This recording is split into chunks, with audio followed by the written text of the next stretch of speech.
میں آپ کے سامنے چند ایسی خبریں رکھتا ہوں جو کہ پاکستان سے باہر کے میڈیا نے شریف فیملی سے متعلق مختلف ادوار میں شائع کی۔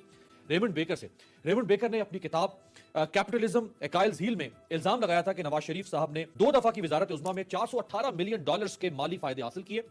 اس کتاب میں کہا گیا کہ نواز شریف صاحب نے اپنے پہلے دور میں صرف ایک ٹھیکے میں کم از کم $160 ملین اپنی جیب میں ڈالے، قرضوں کی مد میں پاکستانی بینکوں سے کم از کم $140 ملین حاصل کیے، شریف خاندان اور ان کے قریبی افراد کی شوگر ملوں کو تقریباً $60 ملین کا فائدہ پہنچایا۔ یہ وہ الفاظ ہیں جو اس کتاب میں لکھے گئے، جن الفاظ میں شریف خاندان کو یاد کیا گیا۔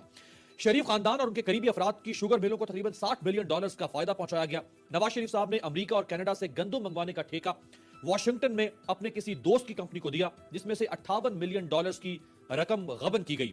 اس کتاب کے مصنف نے الزام لگایا کہ نواز شریف کی 4 آف شور کمپنیاں تھیں جنہیں پاک لین لندن کے فلیٹس خریدنے کے لیے استعمال کیا گیا۔ بی بی سی نے فرام پاکستان ٹو پاک لین کے نام سے ایک تحقیقاتی ڈاکیومنٹری بنائی جس میں نواز شریف صاحب پر کرپشن اور منی لانڈرنگ کا الزام لگایا گیا۔ اس ڈاکیومنٹری میں کہا گیا کہ کس طرح جعلی بینک اکاؤنٹس کے ذریعے منی لانڈرنگ کی گئی اور پیسہ بیرون ملک منتقل کیا گیا۔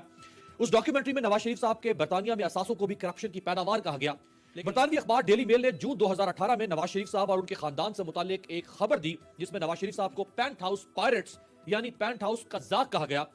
اس خبر میں ڈیلی میل نے نواز شریف صاحب پر الزام لگایا کہ نواز شریف صاحب 70 لاکھ پاؤنڈز مالیت کے 4 پرتعیش فلیٹس کے مالک ہیں۔ اس اخبار نے نواز شریف صاحب پر الزام لگایا کہ ان کا خاندان غیر قانونی پیسے سے برطانیہ میں 21 جائیدادیں بنا چکا ہے جن کی مالیت 3.25 کروڑ پاؤنڈز ہے۔ امریکی جریدے وال اسٹریٹ جرنل نے اکتوبر 2018 میں دعویٰ کیا تھا کہ ابراج کیپٹل نے کے الیکٹرک میں اپنے شیئرز چینی کمپنی کو فروخت کرنے کے لیے شریف برادران کی مدد حاصل کرنے کی کوشش کی۔ وال اسٹریٹ جرنل کے مطابق گروپ مالک عارف نقوی نے اپنے شیئرز کی فروخت کے لیے مشہور کاروباری شخصیت ملک نوید کی مدد حاصل کی اور شریف برادران کو کے الیکٹرک کی چینی کمپنی کو فروخت پر رضامند کرنے کے لیے کردار ادا کرنے کی خاطر ملک نوید کو $2 کروڑ آفر کیے۔ لیکن یہاں پھر یہ سوال اٹھتا ہے کہ شریف خاندان نے آج تک وال اسٹریٹ جرنل کے خلاف فتح عزت کا دعویٰ کیوں نہ کیا؟